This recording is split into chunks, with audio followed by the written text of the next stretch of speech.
Hey, we're live. I always think it's Yay, funny. live. Yep. I always As think it's opposed to funny being every dead. time you hit start broadcast and it says you can go for 8 hours. It's just like, why?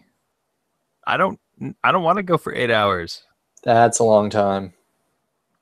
That'd be a long ass podcast. Yes, it most definitely would be. All right.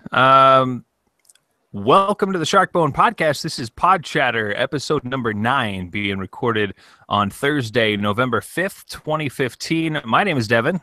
I'm Christopher. And we are here to record a wonderful, wonderful episode about character hobbies. Yay! Yay! Character hobbies should be fun. Should be a fun discussion. Character But hobbies while are fun. I think so too. While we're waiting for some viewers to come online, why don't we knock out some announcements? Because I know I've got at least one. Do you have any? I do not at this point. Le gasp. Oh, the horrors. Yeah, things are just too busy at work for anything exciting to be happening. Oh, I hear you there. So the one announcement that I've got is that we are our iTunes, stumbling over my words, and unfortunately we're doing this live, so you're all gonna see what kind of an idiot I am sometimes on the mic. But our iTunes drawing is still going on. You have an opportunity to put an iTunes review for the Sharkbone podcast.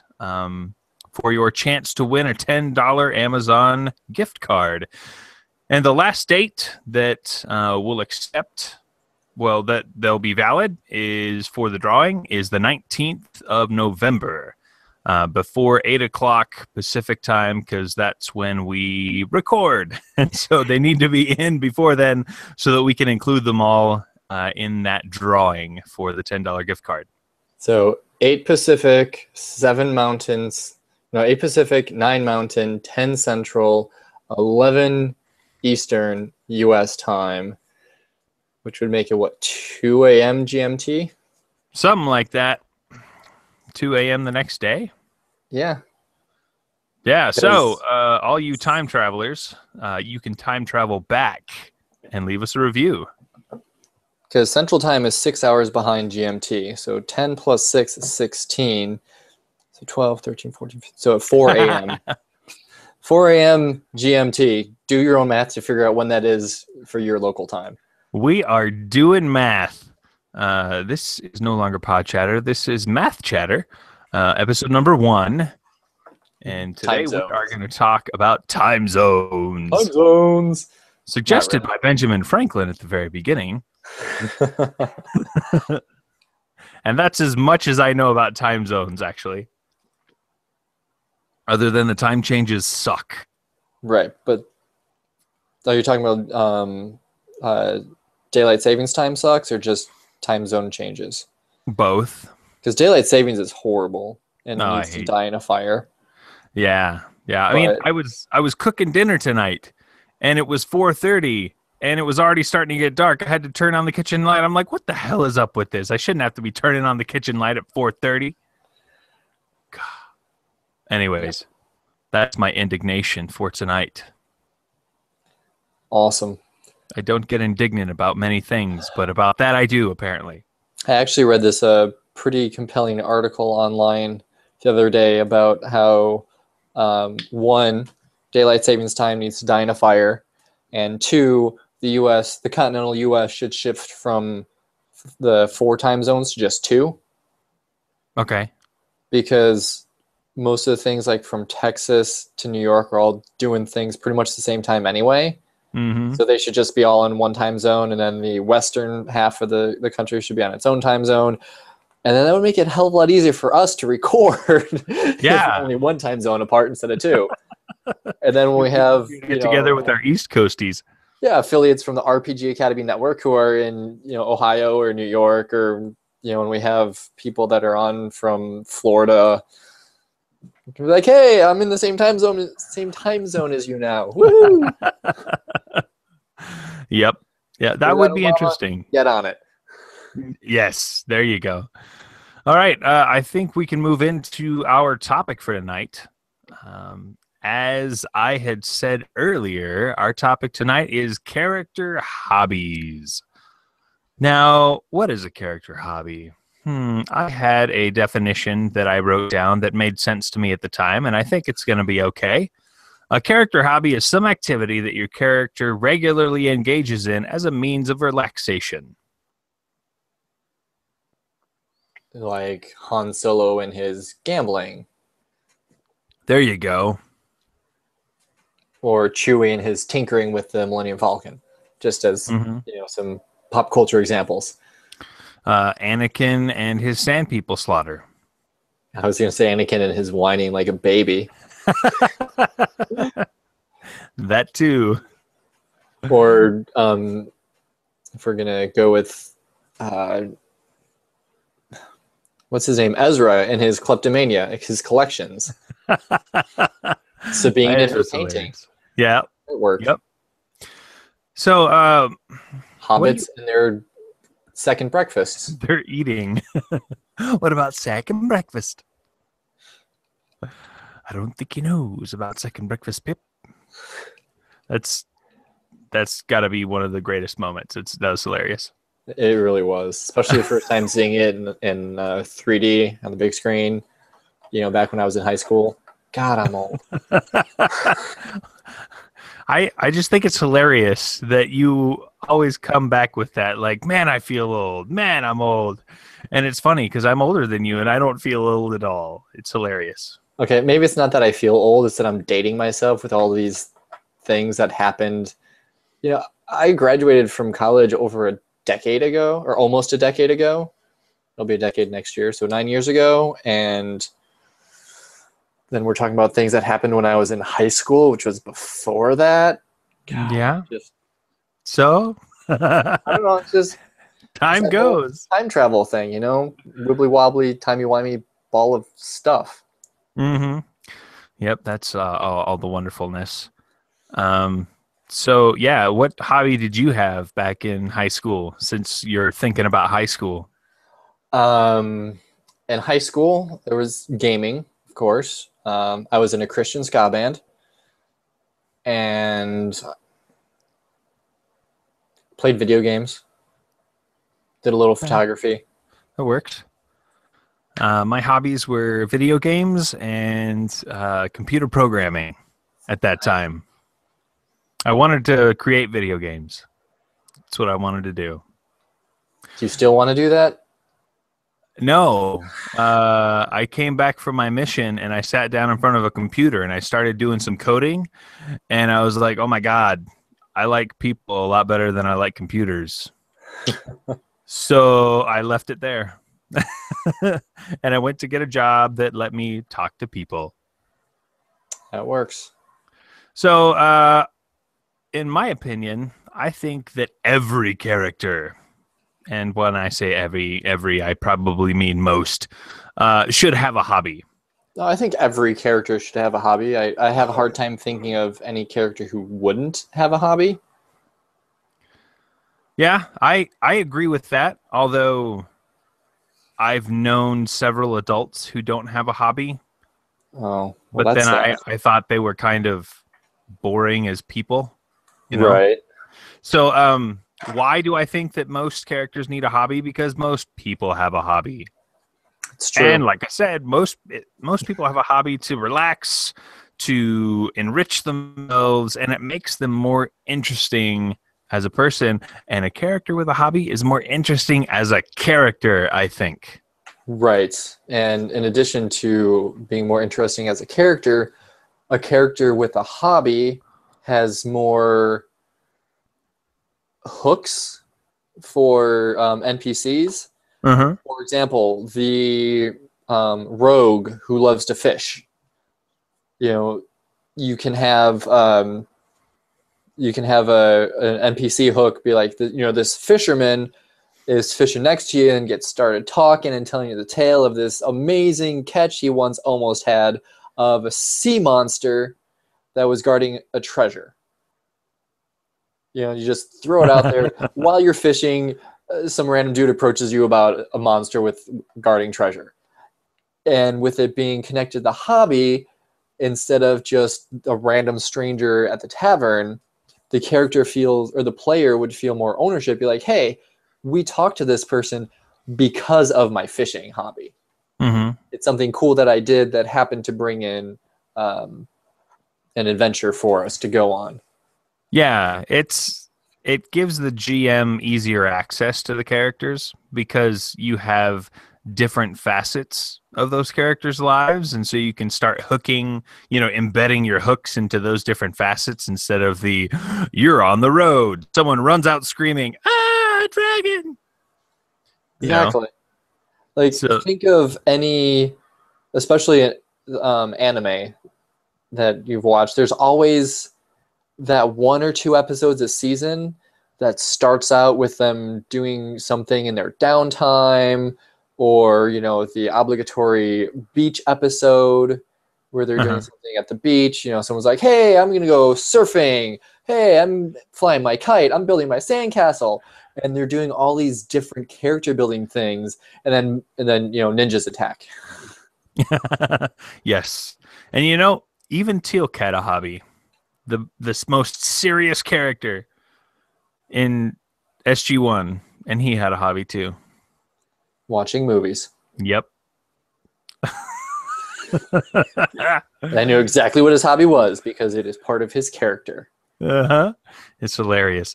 So, another thing that I think hobbies add to the game is that hobbies are a great way to make connections with other people. So it's easy when your character has a hobby and the GM has a situation, your character can go, my character knows a guy because you have a hobby that you do. And naturally, you're going to be building connections while you're doing that hobby. And so, of course, you would know a guy. It would make perfect sense. It's not going to be you pulling it out of your ass trying to say, I know a guy because I want to get a clue and keep this train rolling. Right. And especially if you're playing a Fate game, have your hobby be an aspect. It makes great justification for just a bunch of crazy shit that you do. Oh, yeah. Especially like, I don't know if you're familiar with Atomic Robo. I mean, I know you played in the game on RPG Gamer Dad. I listened to that yesterday. But, Robo and his action scientists, they all have these different... They're not exactly hobbies because it's like their field of study, but in most other games, it would be considered science, or it would be considered a hobby because, hey, I'm a botanist. That means I know plants. Great. But in Atomic Robo, it's action botany. And so they pull this weird shit out of their ass during the episodes, or during the comics issues, where I think it was the first issue was dealing with giant ants, and one of the antologists, I don't know what they're called, just starts... Entomologist? Yeah, when the entomologist starts spewing this line of, I have no idea what, that's all science-y, and it makes a big impact on the story because his hobby became his profession, and he's using that to save the world from giant ants. Mm-hmm. And Robo is just sitting there trying to punch the ant in the face and is mostly ignoring him because that's what he does. He punches things. If that doesn't work, he shoots things. Mm-hmm. And then while he's doing that, his scientists are coming up with ways to stop whatever is going on. So were those giant ants bench pressing bulldozers? No, but that's because they were out in the desert. They hadn't quite gotten to the bulldozers yet. Only for the lack of bulldozers? Were they not doing it? Not for the lack of trying. As a matter of fact, I think that they were trying to get to bulldozers so they could bench press them, but Robo didn't give them a chance. Oh, damn that Robo. They were just trying to get buff. Right? Yeah, it's anytime someone says giant ants, I always think back to Honey, I Shrunk the Kids. That was the first movie I ever cried in. When the ant died, yeah. Oh, jeez. Yeah, but thinking back on it as an adult, they probably killed the ant when they fed him the Little Debbie snack cake. He got ant diabetes and just exploded. Antibetes. So what else you got for character hobbies? I'm actually going to draw on an interesting background for character hobbies, All and right. that is World of Warcraft. Okay. I used to play WoW back in the day Wow. because Final Fantasy 11 started getting too elitist for me. Okay. Well, long story short, I was playing a damage dealing summoner with no healing magic whatsoever, and I got kicked out of 2 parties because I wasn't healing enough. Okay. Because as a summoner, they're like, oh, you're going to be the healer. But I told them when I joined the group that no, I'm a summoner black mage, so I have a shit ton of MP. I have offensive magic, but no healing. We have a red mage for that. And they kicked me out because I wasn't doing my job. So at that point, I stopped playing Final Fantasy 11 and started playing World of Warcraft. Long story short, the crafting system in World of Warcraft is kind of a good template for using for fantasy characters anyway, because like the ranger, one of his hobbies could be wood carving. He All right. started out making his own arrows, and then he just continued learning to carve more and more intricate details. The rogue started skinning and tanning his own leathers for his armor. Then after a while, he's like, hey, I can totally make these really elaborate outfits with it. Or, making like book covers or something. Or a Mm-hmm. wizard could do, book covers. One of the things that I love doing with most of my characters in WoW was herbology and alchemy. So just picking plants, learning about local wildlife and whatnot is a great hobby for your character. Even if it gives you no specific in-game benefit, it could, you're finding the right ingredients for potions, for herbology.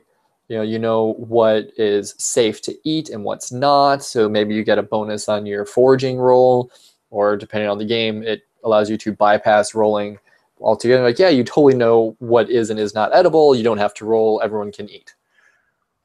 All right. That's cool. I have a connected point to that. Those hobbies can enrich the game. Like you said, they can add. God, stumbling over my words tonight.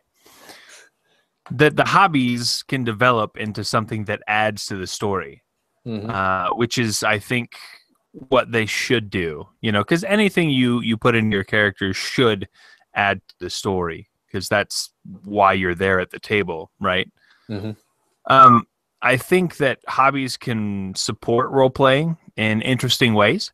Kind characters can show how kind they are by giving small toys that they have whittled to poor children.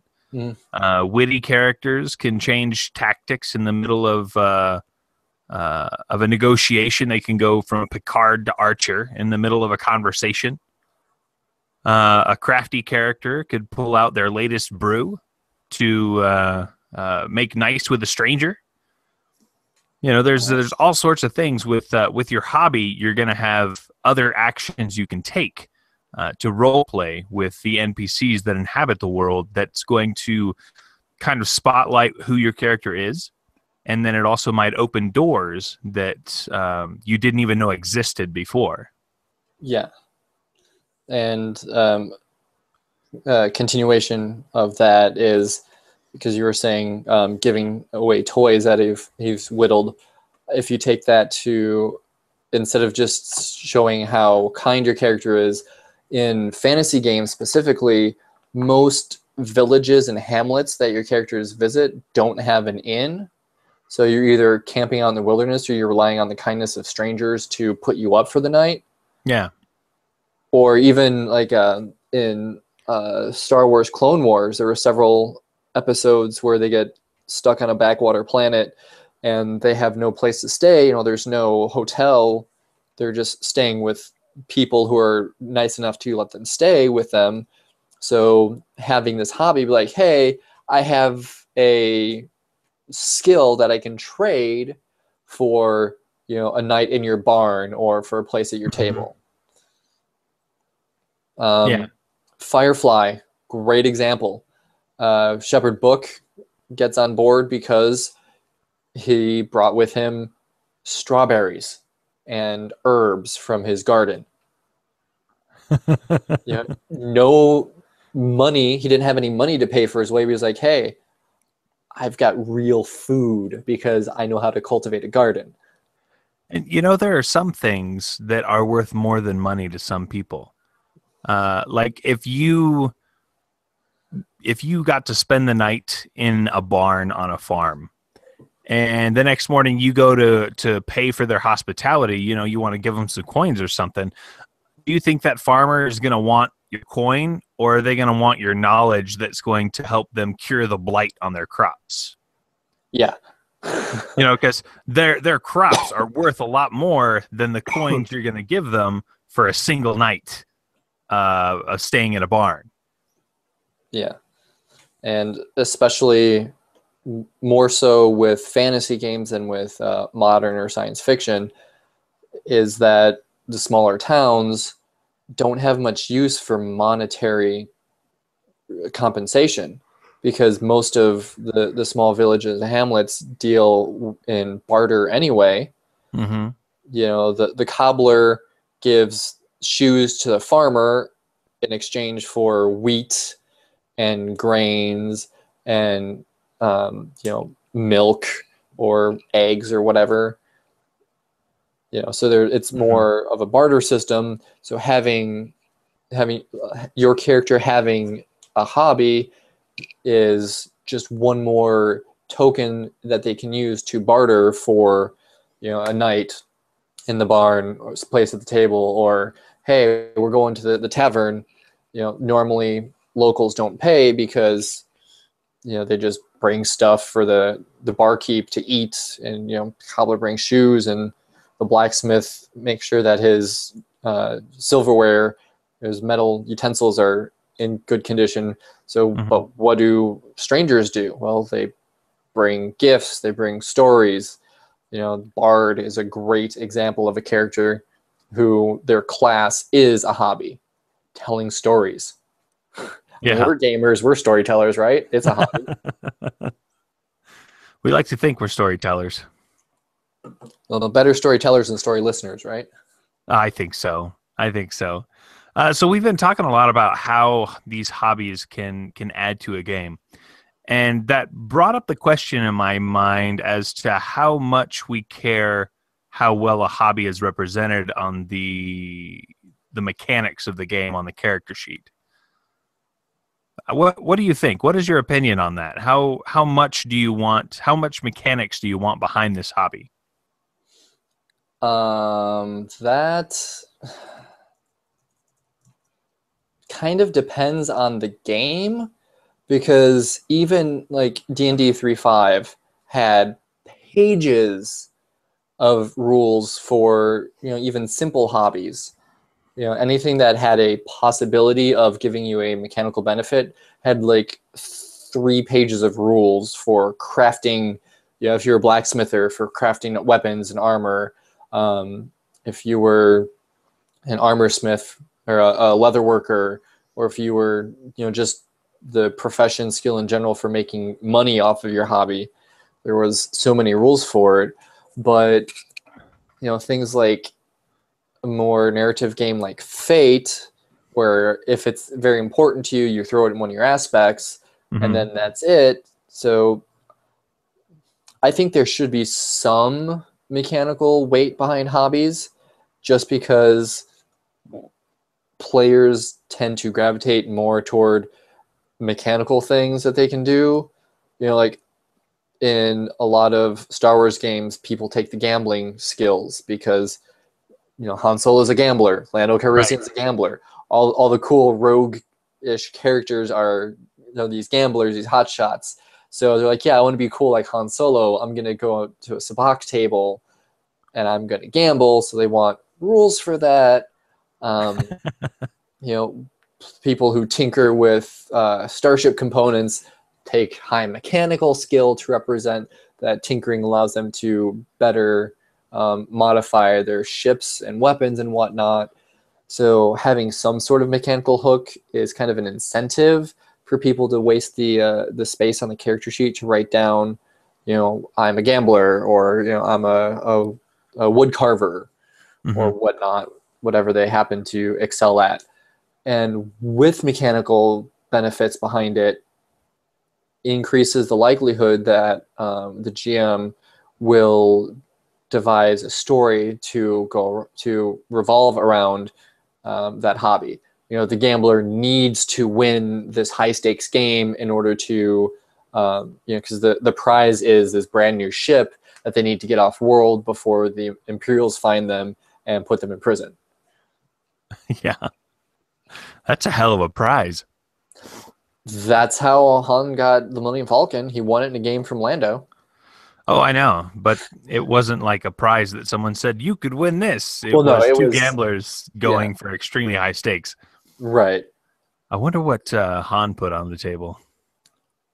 He would have had to have something of equal value. More or less equal value.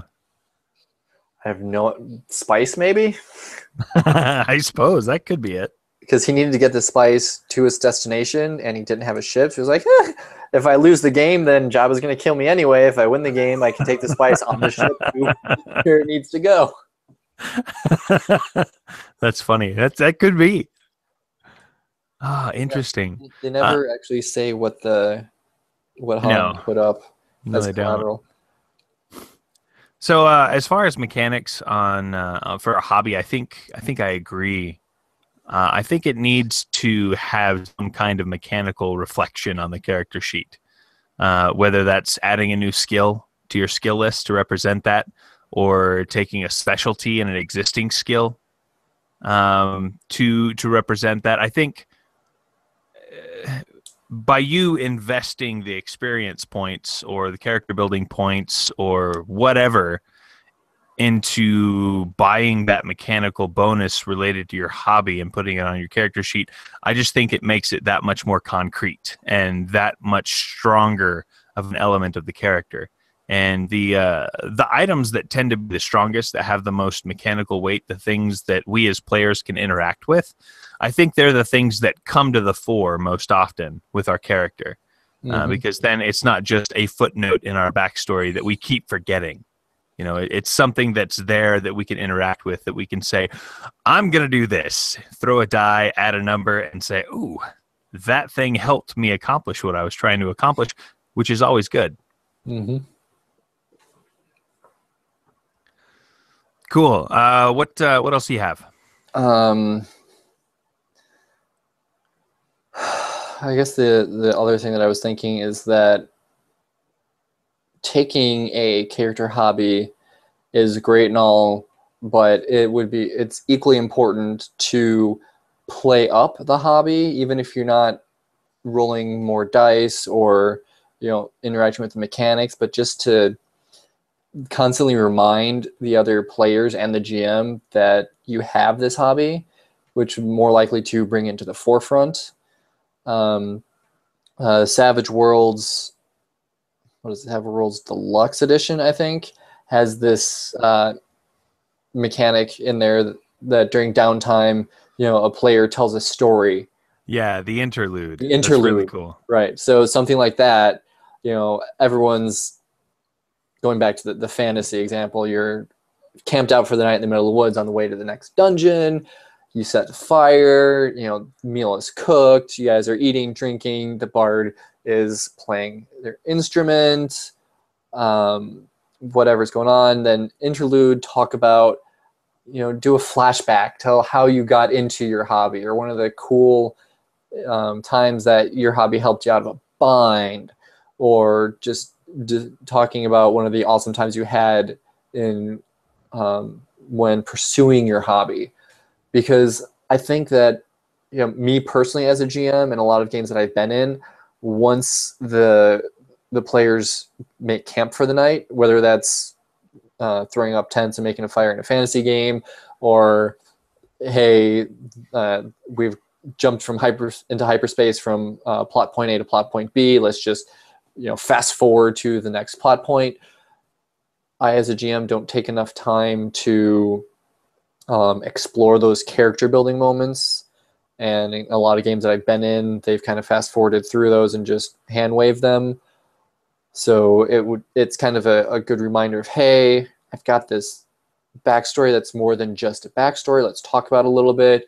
And it'd be a great time to just interact with the other players and get them like, oh, hey, you do this cool thing. Tell me about it. Because I've never met an herbologist before. Herbology as a word hasn't even been invented yet. So tell me about that. You study plants? That's weird.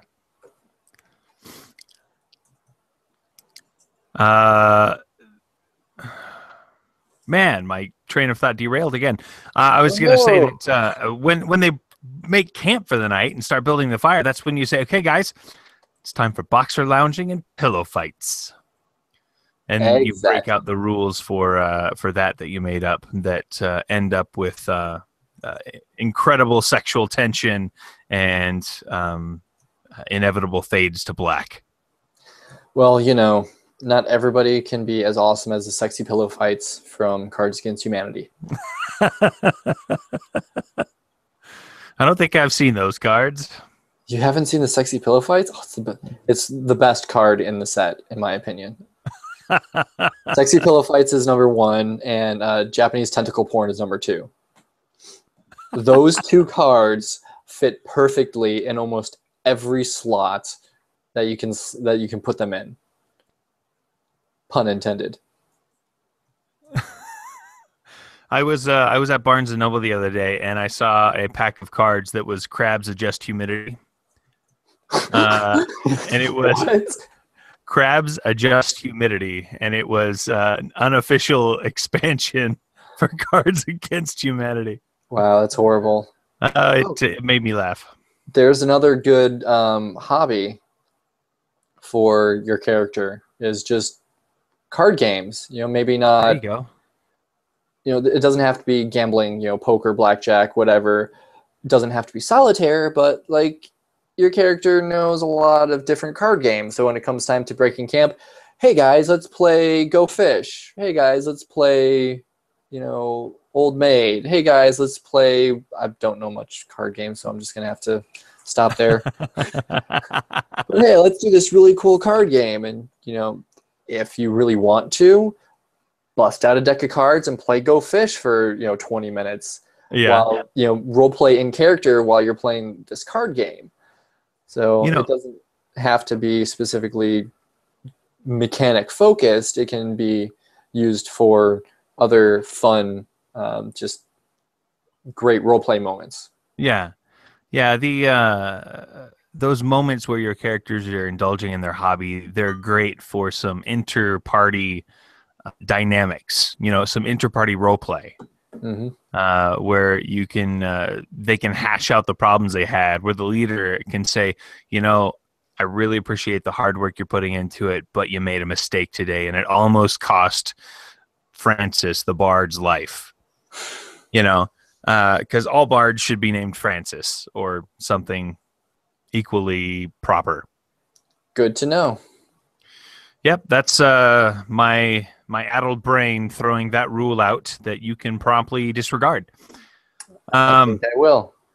My next bard's going to be Francine. That's awesome. That's just as good. The next point I had for character hobbies is that they are great to give your character something to do in their downtime, and it's something that they're excited to do. Because how many of us were at our day jobs and we're just watching the clock and saying, oh man, when is it going to be over? When can I get the fuck out of here and get back to what I want to do? My passion. We all do it. Honestly cannot answer that question because the guy who got me hired at my current job is a gamer and might listen to this. Is he your supervisor? No, he's not. He's my supervisor's peer. Then, yes, plead the fifth there. Uh, yeah. So I think that'll give you a chance to show a greater range of your character's emotions when they have something that they're passionate about. And it means that you're not always going to be, okay, we've been adventuring for 8 hours straight. Let's go for another 4 hours. You can say, hey, guys, we've done enough for today. I'm tired. I want to sit down and read my book, or I want to write in my journal, or I want to carve something. I need a break. I want to do this other thing that I really, really like.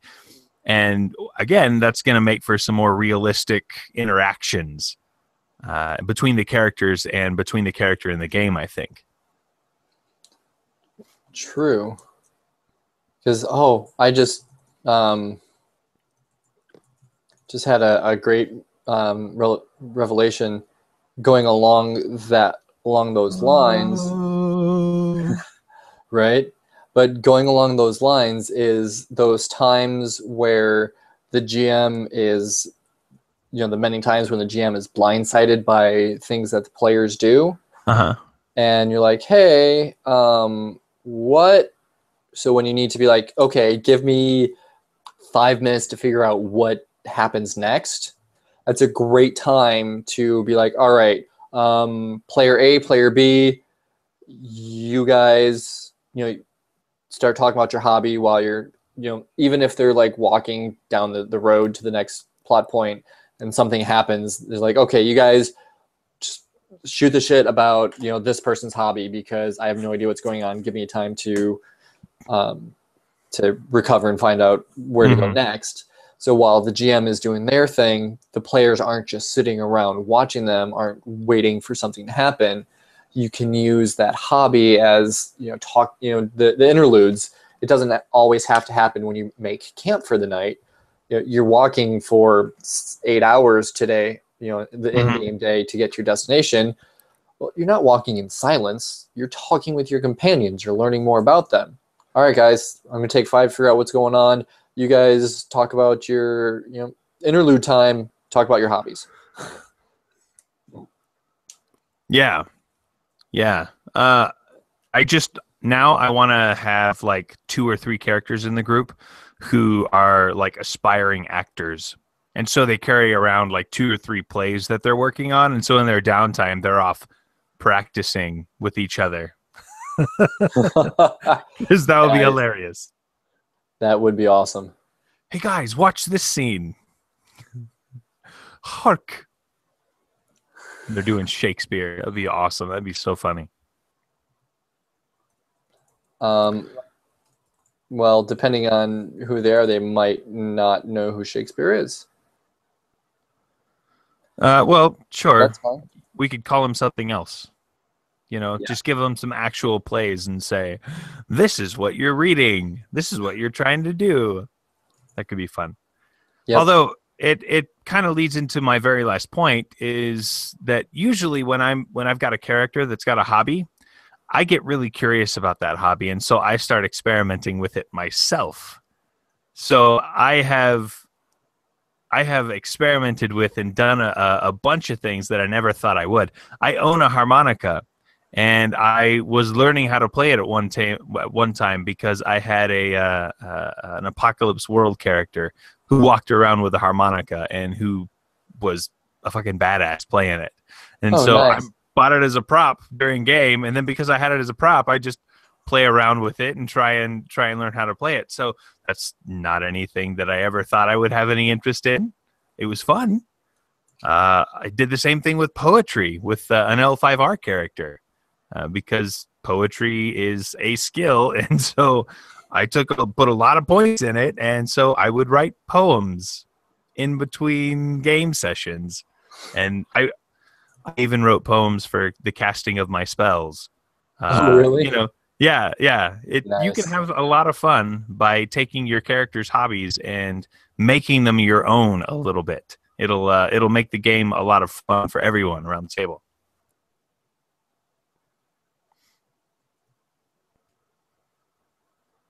I've honestly, I don't think I've ever done quite that bit of that much character immersion before. Well, I challenge you to do so. a lot of my characters, their hobbies were, directly related to whatever they were doing. My spellcasters were always alchemists, because even though alchemy sucked past second level, once you hit like level 3 and you can, use second level spells, your alchemical potions were kind of worthless. Well, you know how you do that at the table? You bring a bunch of vials that have different drink ingredients in them, and then you just spend your time at the table mixing drinks and drinking them.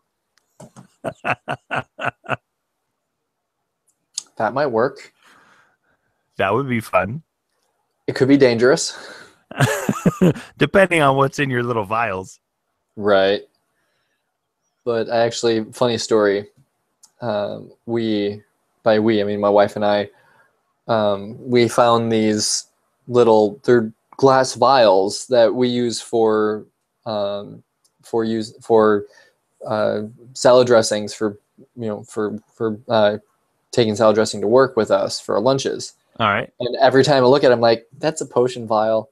I'm pouring my potion on my lunch. I wonder what potion I have today. Hope it's not a growth potion. Or, an oil of slipperiness that would kind of taste gross. It would certainly make your lunch an interesting experience. That's one way of putting it, yes. You're trying to chew your salad and it keeps slipping from between your teeth.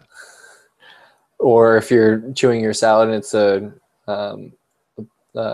growth potion, then all of a sudden this little tiny piece of cucumber, woof, it's as big as your head. That could be painful. That could be painful. Yeah, but it could be a great prank. Your character to play. Hey, I got this spice for your lunch. Yeah, here, try this. So what hobbies do you think are the best for games? Oh, I know this is a very subjective question. Well, like I said earlier, going off of the World of Warcraft example, the mechanical best would be taking a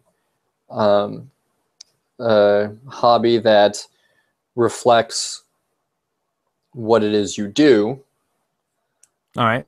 So, or something that is very important to your class, your archetype. Sticking with the fantasy and D&D terms, it's easiest. The fighter or paladin who is an armor smith or a weaponsmith, because they have to keep their weapons and armor in good shape, and they don't have a high dex, so they use heavy armors instead of light armors.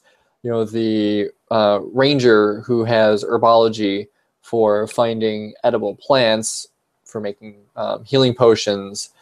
The rogue who does skinning and leatherworking, because then they can make their own armors and such, is important. But at the same time, it's best, I'm using air quotes here, to have a hobby that gives your character more character. So instead of, oh, my bard is a singer, because that's a good hobby, but that's more of a class description, because they're either a singer or a musician, right? Mm-hmm. Singer, storyteller, musician, that's kind of your bard options. Yeah. Instead of doing that, be like, yeah, my bard is a prankster. He pulls practical jokes. He tells jokes. He is very quick with the wit, which for those types of quick wittiness, it's better if it's something that the player can do as well. Because just saying, oh, my bard says something funny and witty will get old really fast. But like practical jokester, having that would be great for, especially someone like super serious, like the paladin. I'm a paladin of Hermes, the god of travel. So I'm going from place to place. I'm totally gonna, play some jokes while I'm here and there, because it helps pass the time, right? The paladin's not the one you expect to have this funny side, because the paladins are super serious. They're lawful Mhm. stupid, right? So character building wise, having a hobby that is, something that's not normally associated with your class. The fighter who has a great singing voice, the sorcerer who draws, makes all these elaborate pictures, is great with painting, mixing colors. Mhm. It's not something that is directly related to the class, but yet still character building and offers a little bit of like, oh, wow, I didn't know that you know how to paint. It's like, yeah, before I learned how to use magic, my mother was an art collector and I took lessons or something. Yeah. I think the best hobbies are the hobby the player can share with the character, because I think that makes a connection between the player and the character, or it makes the connection stronger, because Right. then it's easier to understand the character and their motivations and what they feel, because you know what it's like to go through those same motions. Mm-hmm. And for me, I just think it's a lot of fun. Right. Your character likes to cook. You experiment with cooking, and you have your horrendous failures and you have your successes where you're like, oh, I didn't know I could do that. You whittle something. Hopefully you don't slice a finger off. Oh, I never sliced a finger off, but I stabbed myself plenty of times trying to whittle things. I have so many knife scars on my hands from trying to whittle.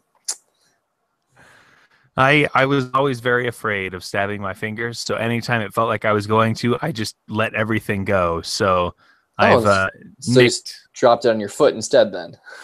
No, it was kind of starfished out. You're sitting there and it kind of slips and the legs and the arms go out and you just let it fall to the ground. Yeah, well, when I was in Cub Scouts and Boy Scouts, I did a lot of whittling, and it wasn't until later in life where I found and started using the knives that locked in place. Yeah. Oh, those things are such a godsend. I don't have to worry about it accidentally closing on my fingers anymore. Yeah, those Swiss Army knives, like you need a Boy Scout knife. Here's a Swiss Army knife. They're actually not that great. No, they're not. I mean, they're great because they got a lot of cool stuff that you have no use for. So they look cool. Yeah, Boy Scouts need to upgrade to a Leatherman because those actually have locks on them Yes, and a lot more useful tools. indeed. All Yeah. right, well that wraps this up for me. Do you have anything else you want to throw out there for character hobbies? Yeah, a few more things. Um, when you were talking about cooking and having your abysmal failures as well as your massive successes, don't be afraid to give your character a hobby that they suck at, Oh yeah. because that not only gives you something to talk about with other characters, like, yeah, we go into town and I totally hit the casino because my hobby is gambling. Well, no, it's not your hobby. You're addicted to gambling and you suck at it. You keep losing money. Yeah, but I'm learning. It gives great interplay. Or, yeah, how many times have you met people in real life? They're like, yeah, so and so, it was so and so's turn to cook the dinner, so we had takeout Chinese.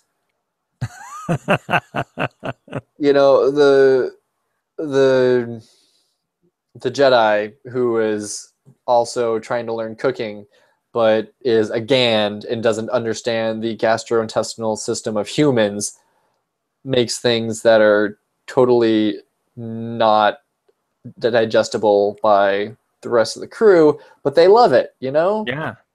That reminds me of the episodes of Futurama where Bender tries to cook. I've not watched many episodes of Futurama, but I can only imagine that robot trying to cook. Yeah, It's just scary. it should be fun. I mean, you should watch them. They're fun. I will look a few of them up before I go to bed tonight. The having a hobby you suck at is also, it also shows what your character's like when things go wrong. You know, so it's another light you can shine on your character to make them a more round person. And I think that's a plus. You know, I'm all for characters having flaws, and not just a 10-point dark fate flaw that never comes up. Actual flaws that you as the player role play out, because anything that gets you, the character, deeper inside their head is going to increase your enjoyment of that character and everyone else's enjoyment of your performance of that character as well. Yes.